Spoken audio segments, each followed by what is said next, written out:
Well, folks, what an entrance. Okay. Always one for a bit of a laugh, as we say. So, this is just a brief introductory video of myself and who I am, where I came from, what I'm going to do.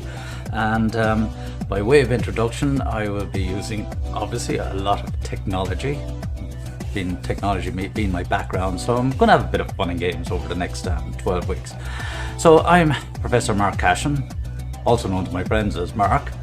And I'm just over 60 years of age, and I have been in the lecturing, career profession for the last almost 18 years. And prior to that, I would have worked in the industry for 27 odd years directly with large multinational organizations and one or two medium-sized companies. And what brought me across to academia? There was an overlap between my working career and academia when I had been asked to come in and lecture on the AIT's MBA program. So where did it all begin? For me, it started back in my hometown Clonmel in County Tipperary, and went to Waterford RTC, which is now WIT, of course. And that's where I did cost and management accountancy. So I would be not fully qualified, but almost got there. And so for a number of years in my career, I worked as an assistant accountant with in the food industry, food processing industry, and in telecommunications and IT. And that's where I pretty much settled down, for having worked with Ericsson and Technoman and Meteor, mobile operator. So in the late 80s did my degree with DCU in information technology management. Up to that point I'd been working primarily in accountancy, and I moved across into software engineering, software development, into testing, hardware design, and then moved into project management, business management in later years in Technoman, and which is now called Techno3. And did my MBA with Oxford Brookes in 2002, and went on did my PhD with Middlesex University, and I got my professorship with Uni Nettuno University in Rome. And what else can I say to you? Primarily, a lot of experience. As I would say, I've been around the block a few times, and signs of it, and would hope to bring a lot of that experience into the classroom, into your respective modules over the next 12, 13, 14 weeks, whatever it takes. I know this is a bit of a challenging time with online, but for years I've been saying this is the way it will be going, and I'm relatively comfortable in this side of the camera at this stage. I'd want to be. And what else can I say to you? No, a lot of experience. We'll have a bit of fun, I would hope. Political correctness and me, no time for it at all. I curse and swear like a drunken sailor in a whorehouse. Not that I know many drunken sailors, or houses for that matter. And by the way, you will notice now that I do have a bit of a sense of humour, and you absolutely need it in these challenging times, to say the least. So listen, I hope that gives you a brief background as to who I am, and that we can start working now and getting through this. As I said, I'm here to help, and we'll get to the end of this, and hopefully we'll be graduating under normal circumstances in October of this year. Okay, folks, been a pleasure introducing myself. I hope if you have any questions, by all means, contact me on the usual email, or on my email, easiest way. And that's it, folks. Take it easy. Talk to you later. Bye bye. No more flashing lights, is there? No? Okay, that's good. Good.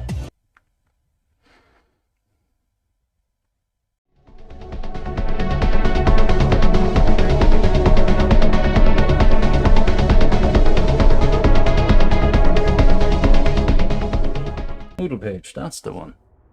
So I'll get down to the bottom left. So obviously inside in Moodle, happy days, you have your self-management, as I call it, and reflective practice. Don't mind those other courses that are coming up there. That's just me having a bit of a laugh. And if I go into your Moodle site, You've probably got some of this already on Saturday. That's fine, but I'll just bring you down through it very, very quickly.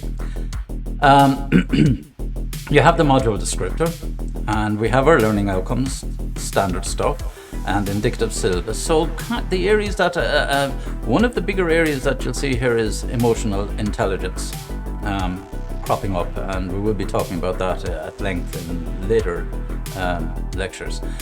Of course, we'll be looking at leadership styles and followership styles and so on. And we'll start with some leadership stuff tonight. And then, of course, you have the Moodle links. This is stuff that I see. Actually, if I do it this way, then it might be probably if I switch roles to what you should be seeing. And switch role to student. Yeah, and there you have it. And you have the reflective practice. The most important question, as we would say, what do you have to do to get through this and come out the far end shining? So we have a couple of assignments. They're up there behind me. I will show them to you now in a second. The good news is that there used to be 4 pieces of assessment, and this year there are 3. Are you getting off the hook? Not on your life. There is a little bit more work involved, but we cut it down because volumes was a little bit too much, we thought, and particularly fine-tuning the online presentations and interactivity and engagement and so on and so forth, and to get you to do some work and get a little bit more depth and meaning of what you're doing. I'm just keeping an eye on other screens over here to make sure everything is working correctly. So your first piece of assignment here is learning styles, Myers-Briggs, and emotional intelligence, and worth 25%, and it's due on the 15th of October, thereabouts. Now, I don't know, there are 2 persons on this program that I'll be shot for saying things, and but I'm relatively flexible on submission dates, within reason. Don't be sending them in to me in December, but I can squeeze a day or 2 here. And if you notice the dates, pretty much from memory, they're all falling on a Monday. Okay, so that gives you the weekend to work on it. Or as I like to say, I've just messed up your weekend, but you're not messing up mine. So it gives you a bit of extra time to get the material done, and usually, and it's the same consistency of 5 to 12 on the Monday night, literally. That's when Moodle, it doesn't close, it's your due date. If it goes beyond that, it will still accept them. I'm not into this, get it in and that's it, you're going to be penalized.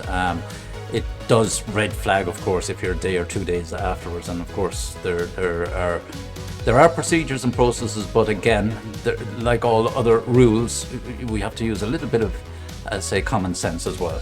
There can be legitimate reasons without being too onerous in terms of submitting late submission processes and all that.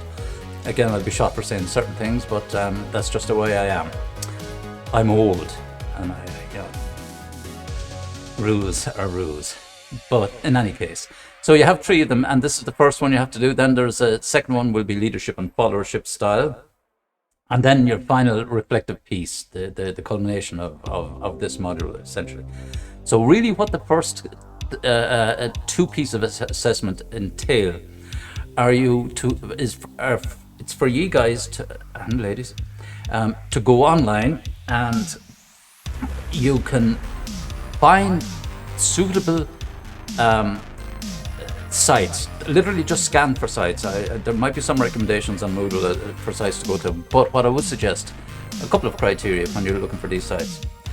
For example, if you're doing the Myers-Briggs test, a personality type test, find sites, don't pay for stuff.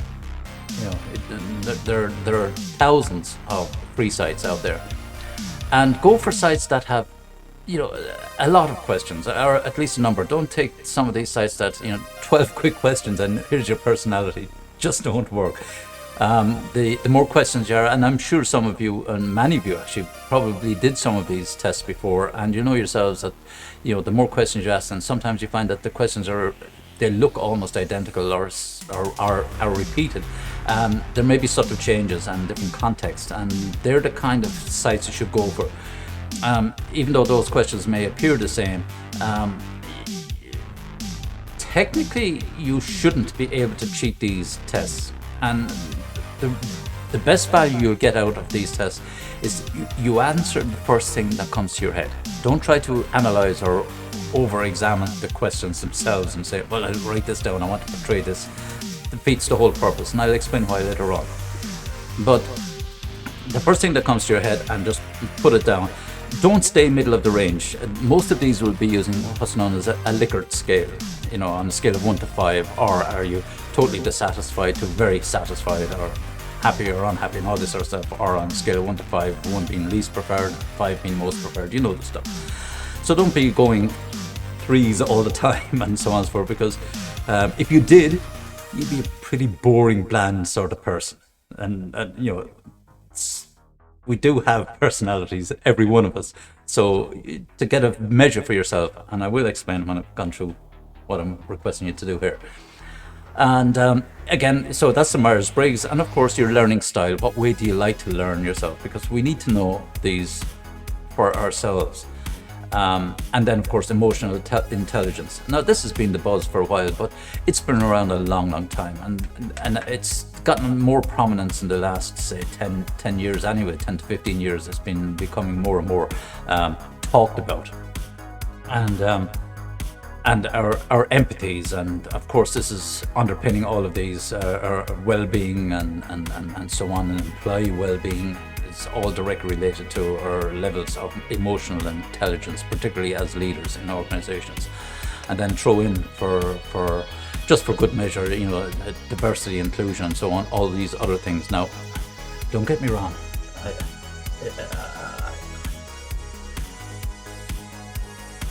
They're fine, but all of these, initiatives, try to be as politically correct. Political incorrectness, just forget it. It's out the window. I really don't have time for that sort of stuff. People are people. You either respect them or you don't. And if they don't, they have to have a reason as to why. Blah blah blah. Life's short enough. Trust me, without having to complicate it with over enthusiastic social media stuff. In any case, just being a decent person and respectful solves an awful lot of problems. So, where are we going with all of this? When you take these tests, I'm trying to get you to understand who you actually are. It's all centered around your own self-awareness, and fundamentally, what tends to happen is that particularly in new situations, or when we join new companies or move into different departments and so on, we're having to break the ice, and oftentimes we put up these kind of barriers and so on. But we actually do this quite often through our whole lives. Create a perception of ourselves which isn't really ourselves, and we expend a lot of emotional energy keeping this facade going. And here's the real crunch in it: most people see through it anyway. No matter how hard you try to create this image of yourself, people generally see through it anyway. And you will have heard things like 80 to 90% of communication is non-verbal, and there lies the reason why people see through things, because we give off signals, we give off tells and so on. I often liken this to midnight poker years ago, when you'd see it on television. I don't know if it's still on there or not. The real professional poker players, what's their tell? Is it a pulse in the nerve on the neck? Is it a twitch or whatever that might be going on, if they have a really good hand or a really bad hand, so how quickly you can pick up these signals. And when you become really good at this sort of stuff, you can pick up these without even looking. At that level now, you're into really advanced psychology, and companies do train people in this. And many years ago I would have been on these programs of NLP, neuro-linguistic programming, for negotiation purposes and so on. So how being able to read your counterparts and so on. So we have all these tricks, but you have to be very careful in how you use them. The really advanced versions would be used by intelligence agencies and that, where they can spot things and so on. But we're not going to. For heaven's sake, unless you're working for some intelligence agency, I don't know. But in any case, we can read, and we all read each other's signals. We're either connecting or not, and we need to find out why we're not connecting, and so on. So this is the purpose behind this, is for you as an individual to understand who you are, and warts and all, to use the expression. And that's why when I get you to do these tests, I'd like you to write a little piece under the results. So, for example, when you're looking at learning style and MBT and emotional intelligence, you'll have 3 sets of tests and you'll have results. I want you to capture those results and put them into a Word document.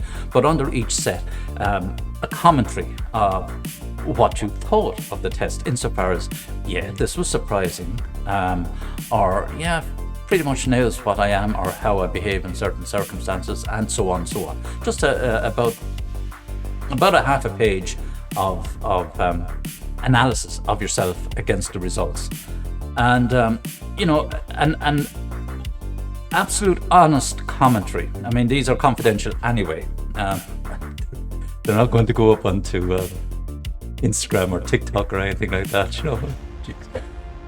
But in any case, it's a worthwhile exercise when we stand back and try to evaluate ourselves and get a benchmark. And then as we're going through some of the models that I'll introduce you to over the course of the semester, will help you to start probing these a little bit more and getting a little bit more fine-tuned. More so on a professional level, although they will spill over can spill over into your private lives as well. But we work in the realms of professional organization and professional people in this respect. And then again, of course, we look at the essence of reflective practice as we move through to leadership and followership, and of course then your reflective journal, which is the culmination of this, where you'll pick some instances, and we'll be talking about this much later on as precisely why. Now, I know you're probably asking, well, what is all this about reflective practice in the workplace? But what benefit is it to us as professionals? If I'd known about it 40 odd years ago, at least 35 years ago, I probably would be I probably would have had a different career, possibly, more than likely, because really what it comes down to is how we ask ourselves, and it comes down to 2 questions. There's myriads of there's libraries full of books on reflective practice and all this sort of stuff, and all these different models, but you strip all the crud away and it comes down to 2 simple questions. What did I do previously? And how can I improve on the way I did what I did previously? So I'm very precise about the wording I'm using. What did I do previously? And how can I improve on the way I did what I did previously? Because it infers that it's a process. It's not a snapshot, it's a process. The way I did something previously. So we need to be able to stand back and reflect and think and self-critique. And that's essentially what this reflective practice is, and the tools and techniques that we use to enable this.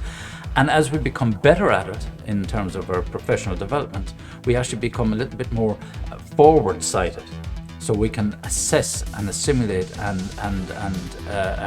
evaluate situations before they even occur. So it sounds a little bit like time traveling, but it's not. It's pretty straightforward. And these are core, and I'll start making the linkages later on and tonight as we start to go through the first presentation and stuff. Now, am I recording everything? I am. Good. So as I said, everything is going to be recorded. All of this is recorded. I'll edit out some of this stuff and just put the nuts and bolts and a few bits and pieces above onto YouTube into your particular area. Again, there'll be a separate area for Group B on Thursday nights, I think it is. So you have your assessment details. You can see these are the 3 uploading places, and these are the topics we'll be going through: introduction, presentation, blah blah blah blah, and first thoughts and so on. Then we start to hit into some levels of emotional intelligence. I'll also bring into this concept of design thinking. It's a very powerful tool that you can use in organizations for problem solving and so on, but not just problem solving, but ways of doing things differently. And an interesting concept as it is, I came across this several years ago. I was doing a postgrad in UCD on entrepreneurial education, and I met this guy, David Price. I have his book here somewhere, but David Price, MB or OB, I can never remember. One or the other, anyway. One of those things in the British Empire. And he and Paul McCartney set up a music school in Liverpool, and he was looking at underprivileged kids and so on and so forth, music and so on. And he started talking about this design thinking on a particular level. So you might have heard of pedagogy and andragogy, academic world, how we learn, the way we learn, and self-directed and all this sort of stuff. So there was a newer concept called hydagogy, which is your own self-determined learning. It's a little bit more advanced, and again, I will come back to it. However, this design thinking methodology has been used in business. It's ways of, and it's highly focused on emotional intelligence. And in business, we might want to find out, well, what do customers think of our products, or what are our competitors doing, and so on. So we have to go out and find out what's happening, and no better way than getting out of a building and asking questions, putting yourself in their shoes. Okay? And this is where reflective practice really comes into power, when we're trying to assimilate what other people are doing, what they're thinking, and then bringing that back into your organization, digesting it, and then coming up with strategies, plans, operational plans, and action plans that enables, I'm in the way of the screen. Get out of the way, Mark, make yourself small as if you're... So you're using this design thinking methodology. It's very powerful, and we use it in a way of designing. The actual program was it was a professional diploma in entrepreneurial education.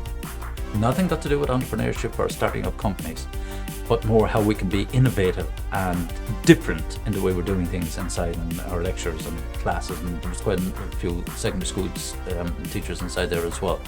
So it was extremely powerful and to develop course design and so on. Two examples of how we applied it was, now it may sound a little bit critical to read this out tonight, but one of the tasks we were given was to design a new public toilet. So we had to go out and survey. So you can imagine, I regret saying this. You can imagine some of us hanging around toilets, asking people how they were using the toilet and so on and so forth. So anyway, we get the feedback from them, but how else was to find out. And the other example was we had to find out, and we were to design a new pram, buggy for, generally speaking, for mothers with kids and so on, and the kind of issues they had and so on and so forth.